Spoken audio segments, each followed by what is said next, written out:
Hi, this is Steve Hargadon, and it is Thursday, October 20th, 2011, and welcome to the Future of Education. Our guest tonight is Mark Surman from the Mozilla Foundation.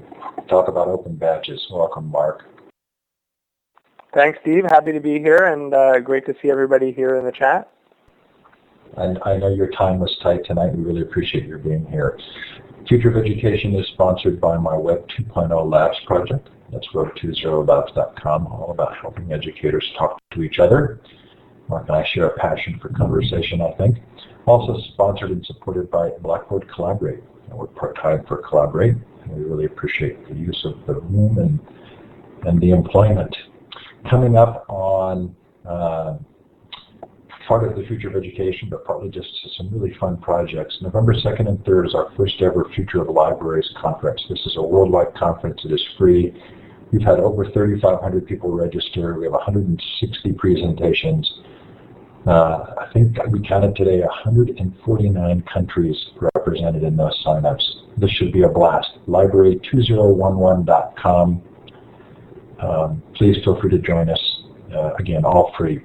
Then for the second year, our Global Education Conference. Hard to believe these are kind of back-to-back, but November 14th to the 18th.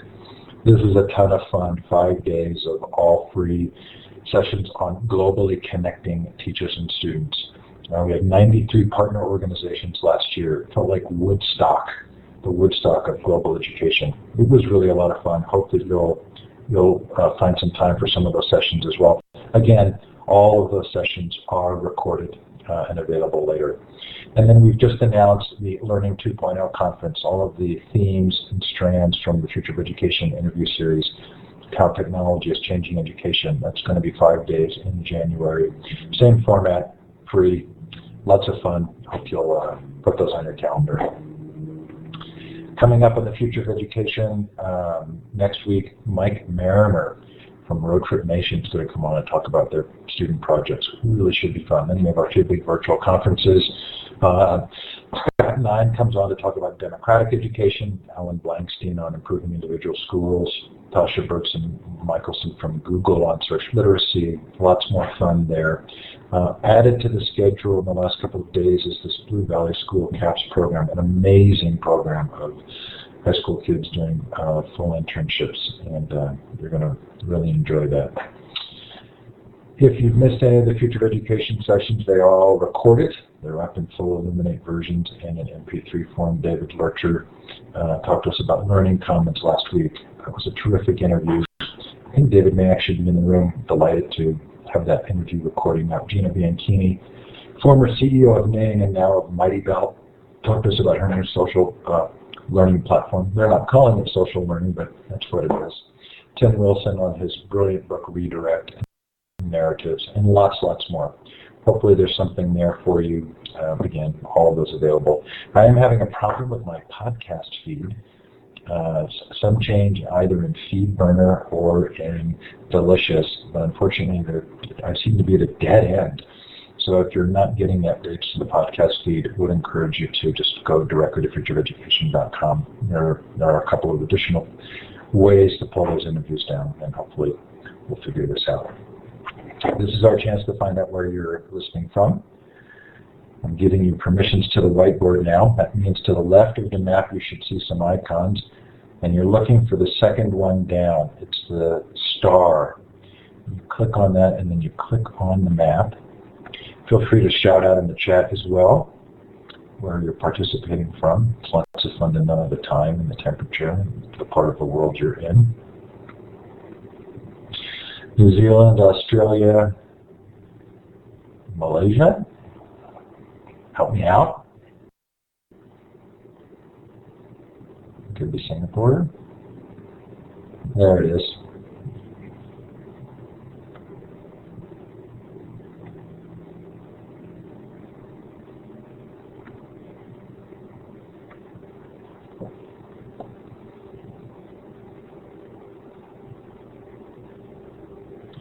As always, wherever you're listening from, or if you're listening to the recording, we sure appreciate your taking the time to participate with us as we explore education together. Mark, so I know this interview is about open badges, but there was so much in your bio that was of common interest with me. I wanted to explore a couple of things quickly, and I hope you don't mind. The telecenter programs, were those the Linux thin client centers? No, I mean, well, partly, yes. What I was involved in doing well before coming to Mozilla was helping really to build out global networks of kind of cooperation and shared technology amongst community cyber cafes and telecenters around the world. So that was really working with existing telecenter projects. At the time I was doing it, we got to 25 countries. I think telecenter.org, which I helped to found, that global network is probably up to about 40 countries right now. And it is really everything from, just people getting together to say, at a national level, here's the trials and tribulations of running one of these community cyber cafes and just trying to be peer support for each other, through to actually developing common services that would help some of these telecenters, monetize through things like education services or e-government services, things like that. So it was a very broad effort, knowing that those kind of community cyber cafes are a tough go at the best of times, and if we kind of banded them together with national kind of umbrella organizations and then a global network of those umbrella organizations, that they might find it a little bit easier. So that's what that telecenter.org was about. And it included lots of projects that had those Linux thin clients, but lots of also old clunky Windows 3.1 boxes in the back, the back 40 of Uganda. Well, that's so funny, because I actually attended an LTSP meeting that Mark Shuttleworth was at, and then kind of followed the lab projects. And then sort of their later decline, and it's I spoke at OSCON this year about open source in education and kind of the shifts that we've seen, and that's maybe part of a larger story we can talk about tonight. You were the Open Philanthropy Fellow at Shuttleworth? Yeah, actually, I mean, I had kind of two. It was the funnest thing I ever did, and if anybody here gets a chance to apply to be a Shuttleworth Fellow, it's really a wonderful program, and they're always looking for smart, talented people, who knows somebody here listening could be one. And it's just a place to go and play an event and lead if you're interested in sort of open source thinking and you want to apply it to a particular problem. And I had both the fetish of wanting to apply open source ways of working to how you would run a foundation, which was a little recursive because it was about how we would make Shuttleworth Foundation operate better, including just getting our open licensing policies clear, but also just sort of operating more in the open and expecting that of everybody who was there, doing less kind of the opaque communication that foundations often do, so having less stuff going to the board that wasn't just public blog postings and relying more often on that kind of public stuff. So that was kind of fun. It was like an organizational redesign in public, using open source principles of this organization funding open source things. And I've gotten to apply that in lots of different places since. I was just at a meeting with MacArthur Foundation today where we were actually talking about a bunch of those ideas, and obviously a lot of those ideas influence how we do Mozilla. But Shuttleworth, as some people may know, really had been a pioneer in taking open source approaches to education, whether that is some of the early Linux stuff that Mark had tried, and the Linux thin client stuff, or now there's projects, a bunch of open textbook projects and the peer-to-peer university project, all of which are Shuttleworth Fellows who are leading that. And it's really at Shuttleworth Foundation that I got exposed to a lot of people who influenced me to think about education as something that we could apply sort of open source thinking to. And one of the things we did there that was really fun is we convened this group that did something called the Cape Town Open Education Declaration, which it's a kind of corny manifesto-ish document, but it actually influenced a lot of my thinking and got me started on this track. So you probably don't know this about me, but I did an interview series on open source in education that included Richard Stallman through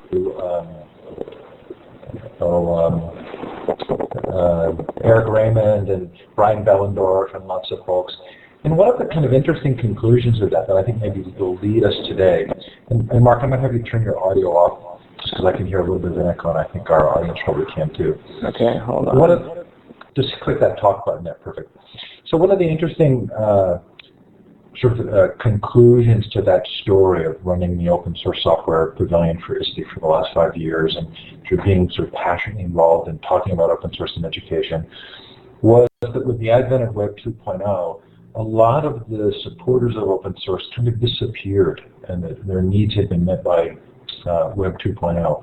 And it was like the deflating of a balloon. And it led several of us to kind of conjecture that what we really cared about was not necessarily open source, but about change in education. And a lot of the people that I interviewed didn't credit their formal education with any of the work they'd actually done in free software or open source software. So I come at the Badge project with sort of divided feelings. At one point, on the one hand, really loving kind of the change process here, and on the other hand, I think feeling what a lot of others have expressed, this concern about are we just sort of duplicating or even magnifying sort of traditional ways of assessment. So if we could, with that longer than I wanted introduction, could you tell us a little bit about Mozilla and why you would be involved in this project? Well, yeah, let me do that and maybe say even more broadly why Mozilla is thinking about learning today, and indulge me on that for a couple minutes, and we'll get into badges in detail. But I think it's important context. And it relates exactly to what you're talking about in terms of that bubble being popped with open source in education, which is I don't think the promise for me was ever, and certainly when you look at it now, the idea of open source as like the desktop computer in a school, or that everybody should use OpenOffice or even Firefox. It was that, what open source itself is when it works as a production process is both a peer learning environment. I mean, if you look at what it takes to check in a bug to Firefox as a new contributor, which is actually painful and hard, it's all about peer review. It's all about getting feedback. It's all about going back and honing what you're doing. And certainly lots of research shows that people participate in open source projects because what they want is to gain skills and to get feedback from people who are more skilled than them. And so I think that, combined with the other very special property of the web itself, and also, most open source software projects, is there really is both a culture and a reality in the technology of having a set of building blocks that give you a head start and let you play and let you learn by kind of constructing something a little bit different, whether that's the building blocks in HTML, CSS, and JavaScript, or the building blocks in different, existing JavaScript libraries, or the building blocks that are in a set of open source modules you work from. The kind of opportunity to jump in and play and learn is huge because you have those raw assets. And so to me, the real potential is in those two things. The idea of a peer environment where we build things together and we learn, and the idea of an environment where there are building blocks that we can make and construct things with. And of course, what Mozilla cares about is that the web continues to be that open system of kind of building blocks and tinkering. And I think that the outcome that we want is that there are more tinkerers and more people who see the web as a place where they can make things at whatever that level is. And why we've jumped into learning as what I hope will become as big as what we've done with Firefox, so that we're just in the very, very earliest days, is because I think both engaging learning as a conscious practice can get us to that world where we've got, tens of millions and more people who have that tinkering, maker attitude on the web. But also it is, in fact, that sort of open source style of learning and tinkering itself, which kind of draws people in and is what we want them to have. So it's both the content and the process. So for me, that's the real promise of let's say, what we used to think of as open source education, is it's a place to kind of learn how to be a tinkerer and have your own agency in a digital computational world. And so I think that's why Mozilla is at this table more broadly. And badges then is something I can talk about in a second that kind of fits into that. So I'll ask a question, but if it's not going the direction you want, feel free to keep going the direction you want and then come back to it. For me, it feels very much like Mozilla plays or could play a really critical role here by being a company devoted to openness, but also willing to get down into the real nitty-gritty of the standards and what would have to happen. Have I captured that vision correctly? Yeah, no, absolutely. I mean, I think it's at the heart of who we are as an organization that both believes in standards and in these kind of building blocks, but also knows that you know those building blocks and the ideals that kind of are wrapped up inside of them don't come to be without getting down in the nitty-gritty of either making them happen and also making them beautiful and fun and accessible and meeting people where they are, right? So if you think about Firefox in 2003, a lot of the motivation was to bring web standards back to the fore, right? We were losing the battle on web standards with a monopoly 98% Internet Explorer market share, that what the web had been as an open toolkit of standards was disappearing. But of course, the people who downloaded Firefox and used it didn't even know about web standards, much less care about them. And so, you know, we were down in the guts making a browser that would encourage web developers or invite web developers to kind of move back to standards. And I think also helped usher in the Ajax era because you had a browser that was friendly to that. But from an end user perspective, it was also about just, you know, having a browser that wasn't going to give you viruses, or not having pop-ups, or a browser that was simpler, or a browser that was faster, or a browser that wasn't going to crash.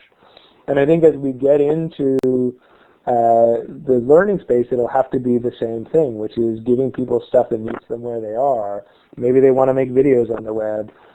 Maybe they see themselves as a journalist. Maybe they are just somebody who wants to kind of tinker around and talk about Justin Bieber. Maybe they want to be able to kind of collect badges about, you know, what they've done in their kind of local guitar group or something. I mean, who knows? But I think we need to meet people where they're at in the same way we did with Firefox, and that means getting down in the guts. And my computer keeps doing something weird. I don't know if it's because of the collaborate stuff, but I'm sort of losing control of it from time to time, and it means I can't turn my mic off.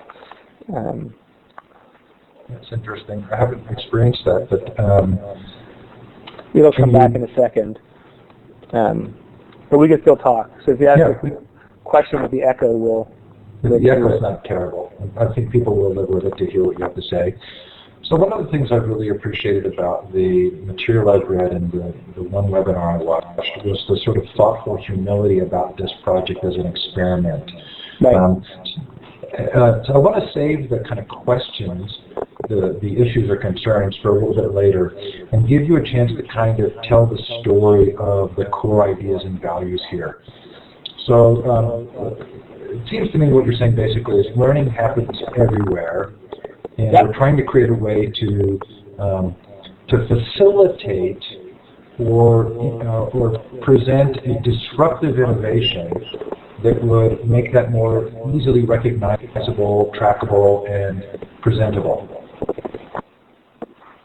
Yeah, so I think that's a fair, I agree with all of that. And I guess, you know, how we got to it, I guess is two ways, probably, you know, three ways.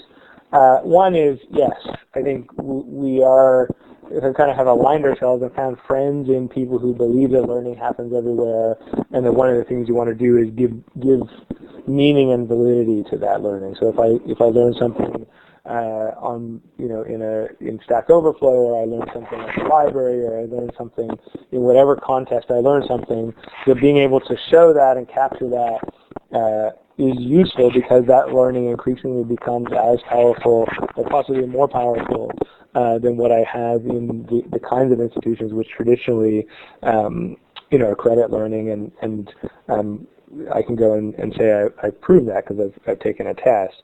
And so I think the attraction is to be able to capture that in some way, and that's a broad, desire that people have as a way to disrupt and decentralize, and even just to reflect the fact that learning truly is going on everywhere. So, but that's a fairly idealistic and broad-minded thing.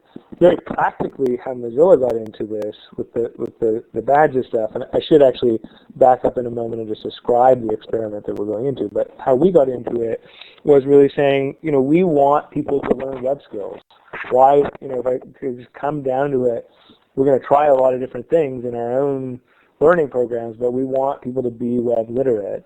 And so badges presented itself as we looked around at what people were trying as a possible way for us to affirm those and to kind of say there is a standard around standards, kind of learning the open standard webbish way to do things, and we want to be able to let people show that that's something that they know about and are skilled in. And we want to motivate people to learn those skills. So the second part is, yes, we believe in the first part, the kind of big disruptive opportunity. It's very motivational to us. Practically, we want to incent and recognize people learning web skills, and that's, in the end, that's our core business in this. And then the third piece was we looked around at the number of people who were getting excited about this idea of using badges in this disruptive way. Or frankly, and some of the people who we work with, more in the learning space may get, worry about this. Frankly, people using badges for all kinds of things that aren't about learning, and realize that what is emerging is badges as a part of the internet reputation economy, and I think we're not even at the front edge of that. But why that was interesting for us, and it's how we get to the Open Badges Infrastructure Project, is most of how online reputation works now, to the degree that it's captured well, is in siloed and closed off data stores like Facebook or Google. And we've got we're on the record of trying to say, actually, how identity should work on the web and reputation is tied to identity should be distributed, should be based on standards. And so, we're working on a number of other core identity projects, including something called Browser ID, which is a standards-based way for people to kind of authenticate and represent themselves in the web. And we said, well, why not try out throwing badges, which is something that people are going to do anyways. We're going to get badges as a part of a standards-based identity suite, so that if badges does become an important part of your reputation, educational or otherwise, that from early on there's a standard that people can pick up that doesn't take this part of your reputation and lock it up in somebody's private data store, but actually gives people choices and gives people control over that aspect of their online identity. And so the Open Badges project really is just about that third bit at its core, which is coming up with a very simple standard that people can attach to an open identity protocol where they can store whatever kind of badges they collect across the internet, whether they're for learning or for something else, as long as the person issuing that badges would adopt that standard. And that's something which is we hope, and this is the partnership with MacArthur, going to draw in a lot of people who want to talk about badges for learning, use badges for learning, but at its very simplest is really just a basic kind of technical protocol that we're proposing. So a lot of us are familiar with badges from scouting or from games, and clearly there are times when we feel like badges are often used as a little bit of an advertising ploy. Is there a degree to which the intention of badges is sometimes to keep people tied to a product or a project, and how would you help to minimize that aspect of it? Yeah, and I think certainly there are lots of times where badges are used to keep people tied to a product, and there are also other aspects of our digital and physical identities where we use pieces of reputation to keep people tied to the product. And so certainly the idea of the Open Badges infrastructure kind of tool set and protocols and standards is that you create an incentive and you basically create a market demand for those badges, assuming they are valuable. So say that, you know, they are tying me to gizmo.com or whatever, that they can exist in a way that I can actually take away from that service and use in other contexts, like on Facebook or on Twitter or in my CV, in a way that doesn't tie me to that service. I may in fact even reject that service, or maybe I graduate from high school and it was a service that I was only using as a teenager as a part of my formal education. I want to keep that stuff with me. So really, the idea of the Open Badges infrastructure is basically a backpack that you can take badges from anywhere you earn them, keep them in your own backpack without continuing to have an affiliation to that site or service, and then use them and compile them and remix them into whatever configuration you want to show or not show to tell a story about yourself, which, you know, is basically what we do now with a resume, which includes partly stories about ourselves and partly you know, credentials, but mostly that is something that has totally fallen apart, both because the credentials aren't interesting or granular enough, but more importantly because what people, the reputation people look to, say if you're hiring somebody, is just whatever you can find in.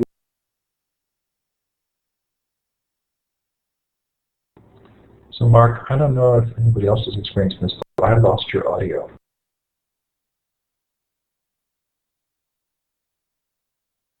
I'm having a funny night tonight with audio. I can see that 5 or 6 people are having really serious bandwidth audio slowdowns, but now we've lost Mark's audio. The audio gremlins. Let's see if Mark is still there. So Mark, if you can hear us, I wonder if you put a note in the chat. We'll try and bring you back. The other way I can do this, I can telephone out to you through the system and then get you on a phone line.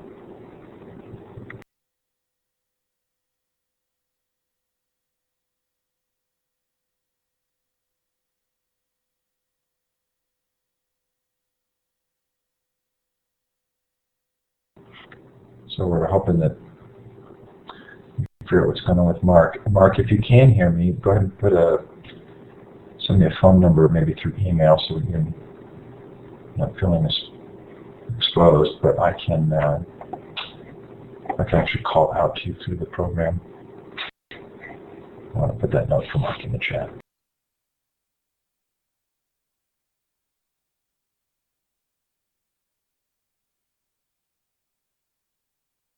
It did sound like he was having a little bit of a computer problem.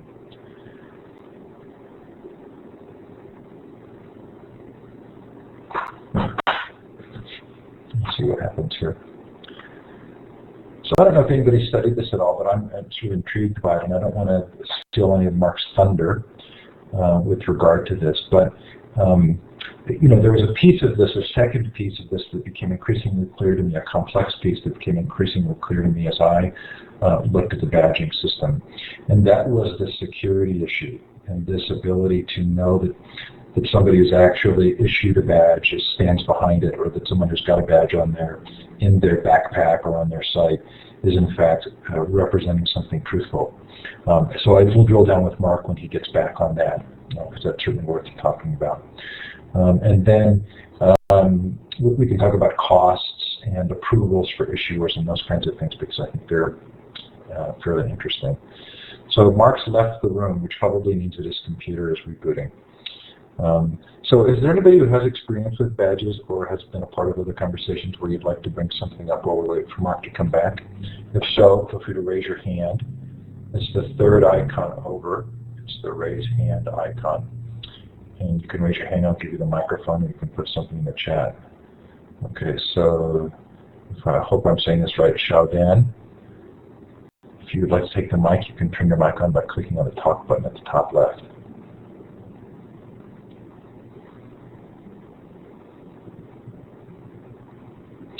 So PJ asks, what types of task skills modules would enable one to earn a badge? So I think that the intent here is to create a framework structure within which different groups can determine different skills, tasks, or modules that would allow for badging. Everything from very simple sort of encouragement badges to high-level expertise badges.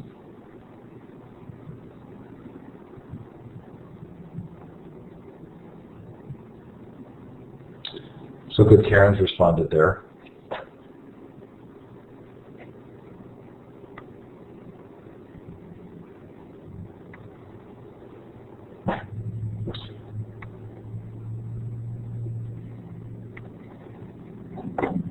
Steve, thanks for putting that link in. Yeah, there's a lot of really good material on the Haystack site. In fact, I'll pull up a couple of links right now while we're waiting of material that I've used here. There's a nice FAQ. In fact, I'll go to that page. We'll do a little bit of a web tour here. So we'll take you to the Open Badges site.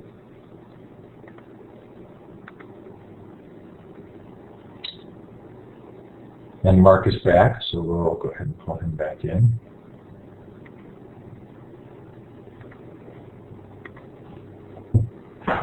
So Mark, we assumed that your computer maybe wigged out and left you stranded. That is correct. And I just emailed you my phone number in case it happens again. I think it may be like a Java kind of crashy thing, just the way it behaves. So anyways. Well, thanks for making the effort to come back. So you probably didn't hear this, but we were talking about the fact that for me, there was sort of a simplistic level of the badges, and then there was sort of the second deeper level at which I realized, okay, there has to be a really good security infrastructure here in the sense that if somebody puts a badge up, there has to be some assurance that that badge is actually approved by the issuing organization, whoever that is, and whatever that the standards would be. So do you want to kind of describe that? Yeah, can you hear me? Yeah, it looks like it's working. So yeah, you know, as I said, I'm not sure where you guys lost me. You know, at the center of this just Open Badge infrastructure protocol that anybody can employ is a set of stuff that allows verification, and that is at the core of a lot of the identity services we're developing. So Browser ID, which is the root service we're building off, includes this stuff, a bunch of things where we can kind of confirm that you at least are attached to the email address you say you're attached to, and then use that as identity, not that you are who you say you are, because you can still have pseudonymous email addresses. And a bunch of the things that we've used for that we've also applied to the badges. And the main two things is that there is a way embedded in the metadata, which is in the badge, where you can go back and ping the original issuer to check whether or not the badge is authentic and was issued by that party. So say Steve starts issuing badges, I can go click on the badge that you know, that I've got, or that you can go click on my badge and it'll go and ping Steve's site and say, yes, this is authentic. And also, that's not implemented yet, it's almost, there'll be a piece where Steve can actually use cryptography to sign the badge, and that obviously can be automated, so we can see whether that matches Steve or Steve's organization's the key signature to see whether it's authenticated. So there's two security mechanisms or kind of verification mechanisms built into the design. So it feels like there are sort of two questions that immediately come up. One would be the value of a particular organization somehow being calculated into the value of a badge. Does that play a role at all, or how have you been thinking about that? And then the second would be, if badges can be issued for all kinds of things, from everything from sort of modest approval or encouragement up to high-level expertise, is there a way to organize based on levels?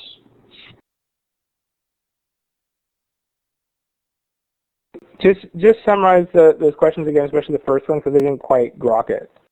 Okay, so we all read the same Heinlein novel years ago. Okay, so if in fact organizations have very different levels or calibers or quality, does that play in at all into some kind of manifestation for a badge? Because I can imagine people getting hundreds of badges from from organizations that give them out very freely, and do you just sort of say that's just part of the freedom, or do you actually look for some way to measure the value of the issuing organization? I mean, I guess that's always the issue with putting open building blocks out there, which is our way. Is anybody will be able to use them to do anything, although they will be able to go verify who those people are. I think what is already in play with a lot of the people who are interested in experimenting with badges, and as you say, really underlines as an experiment, experimenting with them seriously for learning. One of the things to look at is having a seal of approval or kind of a gold star badge or some quality mechanisms, which you actually could even authenticate back against. You could say that Steve is somebody who we trust is the quality of his badges, and he's in the Quality Badge Alliance, and he's met that standard. Or you could have a third-party affirmation to that. Say MacArthur Foundation trusts these badges, and you embed that. And I think the thing, though, is, and this is really the difficulty with going into such new terrain, these are all separate but related questions. And so having an infrastructure that is portable is one question. Having an infrastructure that is kind of verifiable is another related question. But then starting to have business rules and basically social agreements around what quality is a whole other set of questions. And it is a set of questions that we're diving into with people who are thinking about badges, but it is something that I think both sits well above the technical layer of the core technology that we're throwing out there. And also, I think we're going to have to try some different things to see what works in terms of people trusting the quality levels. But there's no question that's something that will have to get worked out, and I don't think it'll get worked out in a top-down, somebody's got the magic bullet solution. I think it'll happen by a bunch of people trying a bunch of different things. And probably one of the things, this is where maybe the badges, even if they're successful disruptively, do start to look a little bit like the traditional system, is certain brands will get trusted in terms of producing people who have the skills that they claim to have.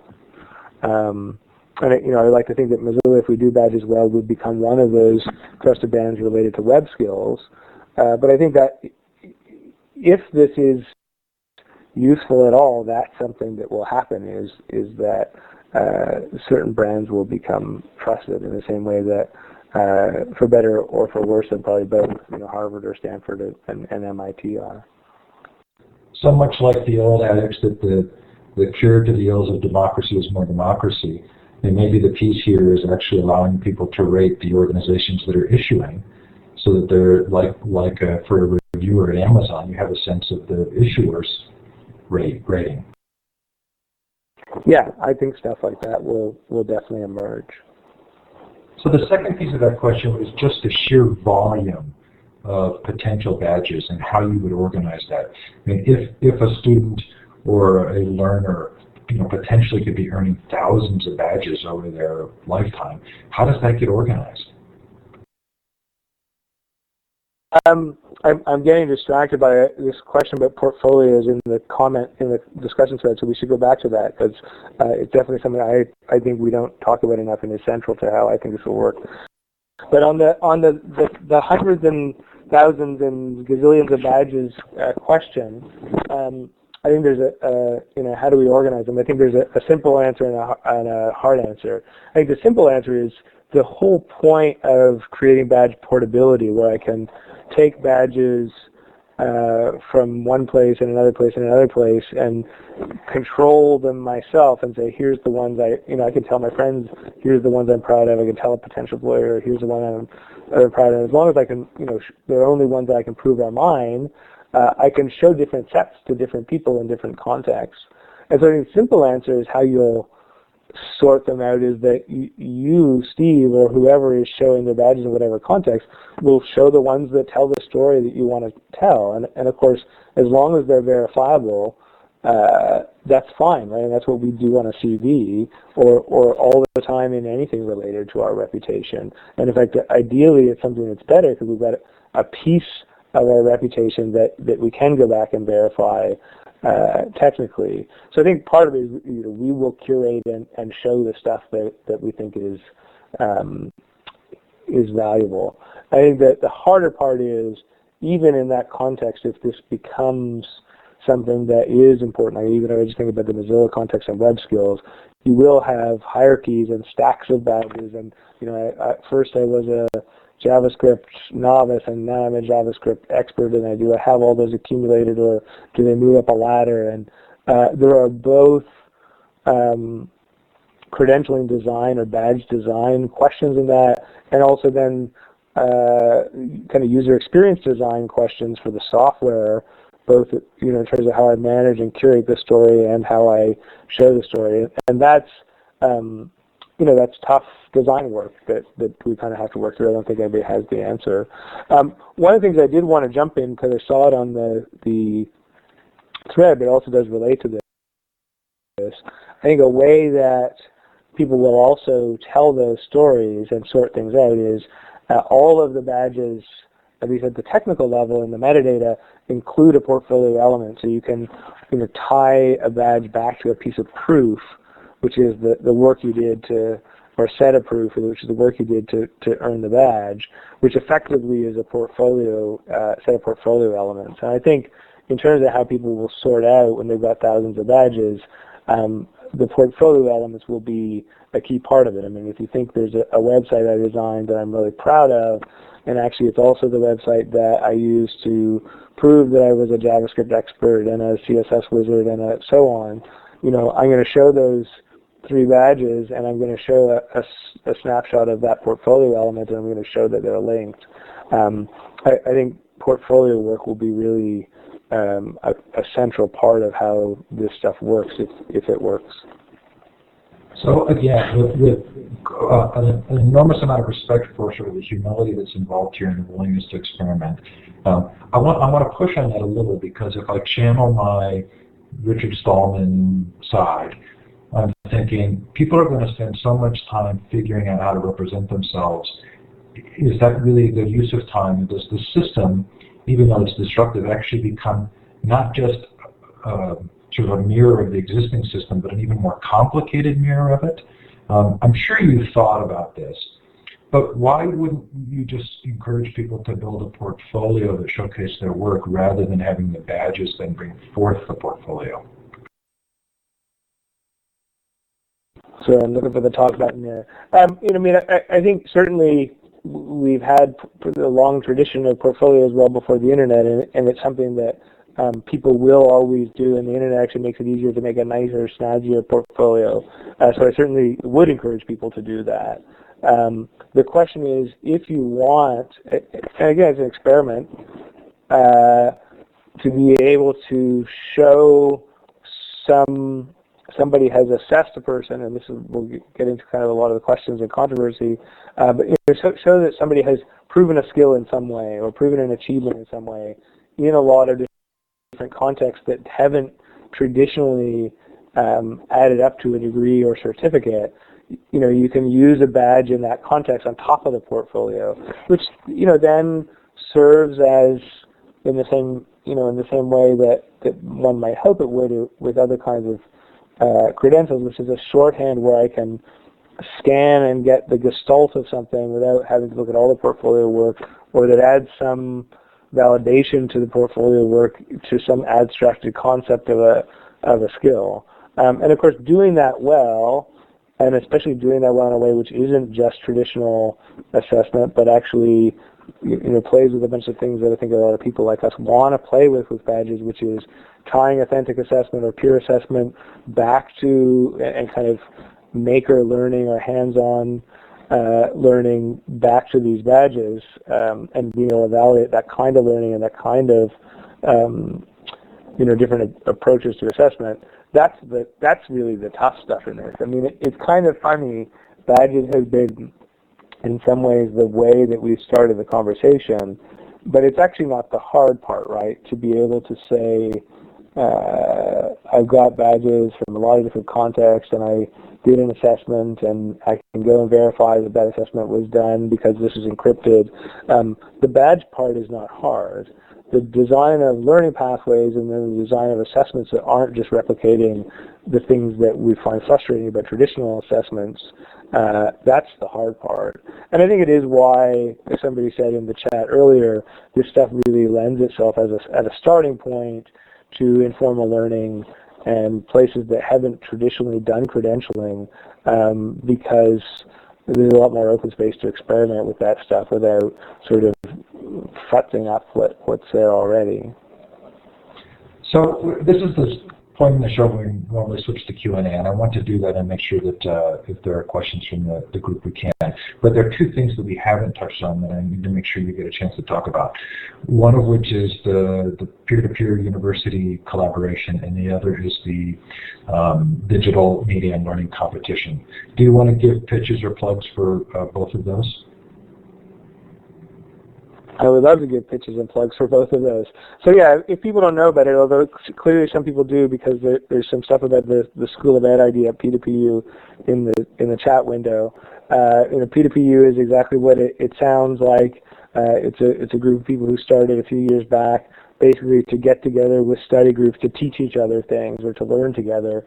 And the idea was, and I'm a big believer in this idea, that much of the early conversation about open education on the internet was really around content, or what I think of as the nouns of education. And what was missing was some idea of how we have open processes, or the verbs of open education. That how do we actually collaborate and work together, which is where learning happens, right? The learning doesn't happen primarily in the nouns, it happens in the verbs. And so P2P was really just an experiment in making it easy, providing some social scaffolding that makes it easy for people to get together and organize study groups and learn together. And we have worked with them on an experiment called the School of Webcraft on teaching web skills, and zigged and zagged a little bit and had some successes and some failures, and are kind of doubling down now on how to make some of that better.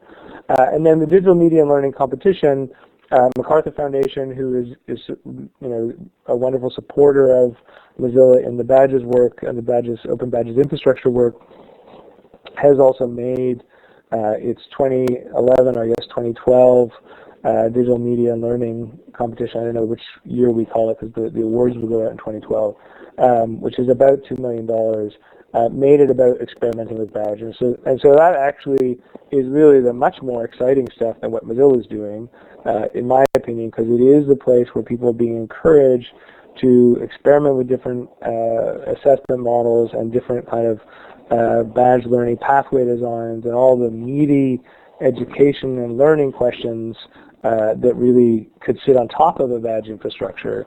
There's money there in that competition for people who want to genuinely go and try things and experiment.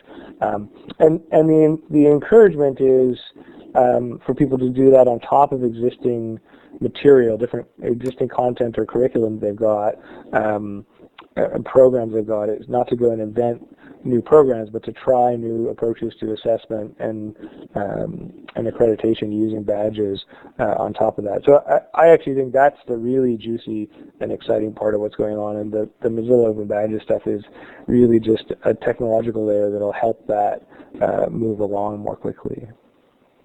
So I'm not necessarily expecting that you're familiar with all of the ins and outs of the competition, but I believe there are 3 different stages.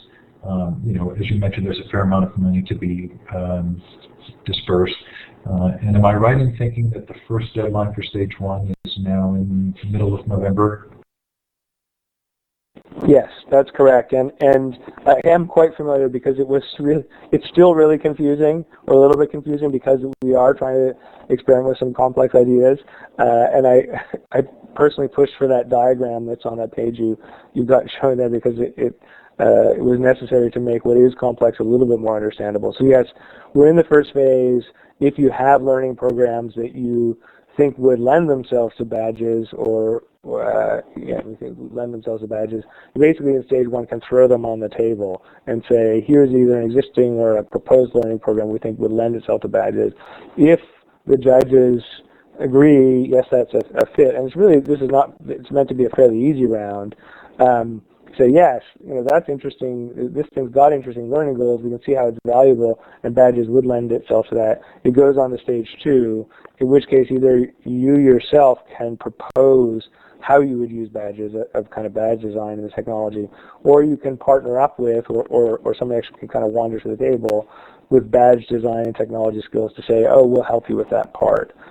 So, we know there's two parts, good learning content and good design and technology, trying to use phase 1 and phase 2 to match those up, and then phase 3, look at what projects actually go forward. So there's some question in the chat about Google certification and Apple certified educators, and I think essentially these are issues to be figured out. Meaning the weight that we give, or the way in which that we get sucked into, or can see objectively different organizations issuing badges, certainly feels like that's down the road. This is just providing the platform for disrupting and having those conversations. Yeah, hopefully we're providing, so when you say this, I think you probably mean Open Badges infrastructure, or maybe you mean the email competition. I think both are providing the platform for those conversations. And, the Open Badges infrastructure is meant to be a platform to kind of push that disruption, to push the conversation, knowing the different players will come in like Apple or Google, hopefully, but seeding the ground in a way which hopefully means that if they do start to use badges in this way, they're not locked up where you can only see my Google badges if you come to my Google webpage, but you can see them on my WordPress blog or wherever, or that you can only see my Google badges beside my other Google badges, or you can see them beside my Apple badges and my PWU badges and maybe actually this is an important point, and maybe beside my Foursquare badges or something trivial. But I think a really important, we skip past this, the important part is a part of the story we want to be able to tell about ourselves isn't just what's earnest and serious and certified. And so one of the interesting things to me that may play out is because people do use badges and they could be issued using the same technology for both serious and trivial and purposes. There's maybe a way to tell a richer story with the Google and the PWU and the Foursquare badge side by side. And then, of course, the competition itself is also a way to have that conversation. It's so funny because every time that Foursquare issue comes up, I think I'm a little bit like Karen, which is when Foursquare kind of produced the badges, to me it was outside of the boundaries of what I really wanted Foursquare to do. So I actually, anytime anybody mentions Foursquare, I actually have a kind of a negative response to the badging. So, hey, this is the Q&A time. Mark, I think you've done a really nice job of setting the stage. Obviously, it's a complex set of issues, and you're doing something brave and bold. And my guess is that most people feel really, really appreciative of Mozilla doing this. So we'll go to Q&A. If you've got a question for Mark, you can either raise your hand. That's the third icon over that lets you click on it and raise your hand. I'll give you the microphone, or you can put your question in the chat. While we're waiting, Mark, are there any aspects of this we didn't touch on that you wanted to make sure got mentioned tonight? No, I'm sure yes, but I'm happy to answer questions given that we're running out of time. Okay, if I've missed a question in the chat, please feel free to retype it. There are probably a lot of other ways in which I'm tempted to kind of find fault or look for areas of difficulty, but I almost feel like I've done that too much tonight, knowing that the huge amount of work that's gone into sort of moving this boulder needs to be given some credit rather than sort of continued questioning. One of the things that I have found is that structure and freedom together often release energy. And so have you thought specifically of that analogy? John C. Brown calls it the two different cultures, but that there's this need to balance having some structure and some freedom, and that's a part of what you're doing by having the structured background, but or the structured service, but then allowing people the freedom to experiment. Yeah, I think that's always the case, as those things are in a creative tension. And I think the main thing is what stuff you want freedom for. And I think it's, to me, the things that are most important to have as freedom are the things that we want to have as actual technical or conceptual building blocks that anybody can kind of use as a foundation. So there was a question in there from somebody about if Stanford offers beginning programming courses, would they qualify for badges? And then there was also a question there about badges based on peer evaluation. And I think on the question of Stanford offering beginning programming courses, I think the whole point of this experiment is we're not trying to control who can offer badges for what. So Stanford could choose to do that. But the more interesting version of the answer to that question is, are there people who offer badges that you could prove your skill against or pledge for or in some way qualify for, that even if Stanford didn't offer those badges, that the Stanford course prepared you for well? And I imagine that the answer possibly is yes, that you could take that Stanford beginning programming course for free, and that would help you actually earn a Mozilla programming badge, depending, assuming that you actually learned the right things and that those things lined up.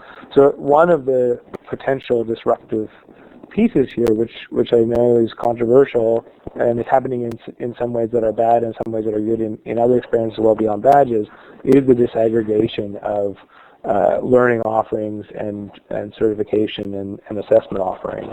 And I think that's something that you'll see happen. And then there was a question about what do people think about peer-based assessment, and I think it's an incredibly rich terrain to experiment, which is fraught, and which is the fun part of all this experimenting. But certainly, there are lots of environments, including getting your code into Firefox, where peer review is a very difficult thing to gain, and an incredibly central part of how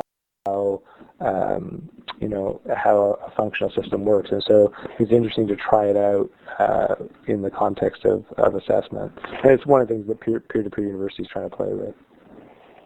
Mark, there was another question about thoughts on school systems leveraging the open badge infrastructure as a way of acknowledging learning that happens outside of a classroom environment. Thoughts on that? I hope so. So I guess where I see the potential for it, but lots of people have talked about this, is in exactly that scenario where it is about acknowledging learning that happened outside the classroom and bringing it in.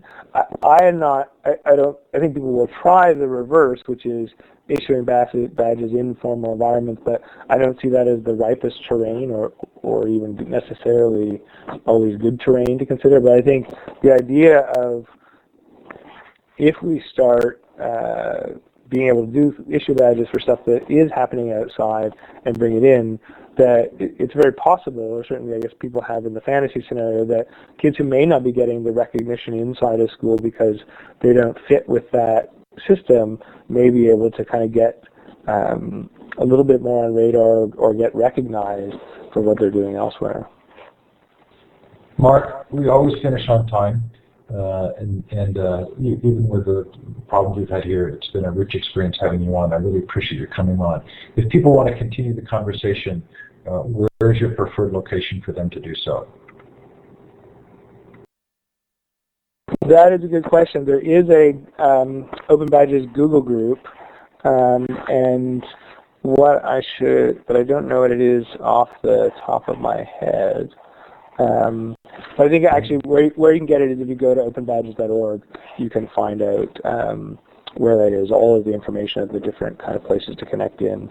And if you were serious about using badges in the context of something you're doing, there also is a badge working group of people who are sort of in the wanting to test this stuff out alongside of us, which is mostly about people advising us on the technology piece of it, but has kind of turned into a peer learning environment of people who are trying to solve a bunch of the thorny problems around badges. So if you were quite serious about it, reach back out to us and we can hook you into that badge badge reference group. Mark, since you stand as proxy for all of Mozilla for a lot of us, thanks for everything Mozilla's done. Thanks for coming on tonight. for participating at the end of a travel day for you. And putting up with your computer having to reconfigure. Really appreciate your being here tonight. My pleasure. Thanks, everybody. Coming up on Future of Education next week, Mike Mariner on Road Trip Nation and our two big worldwide conferences. The recording of tonight's show will be up tomorrow morning. Take care. Have a great night or day, depending on where you are in the world. Thanks, everybody. Bye now.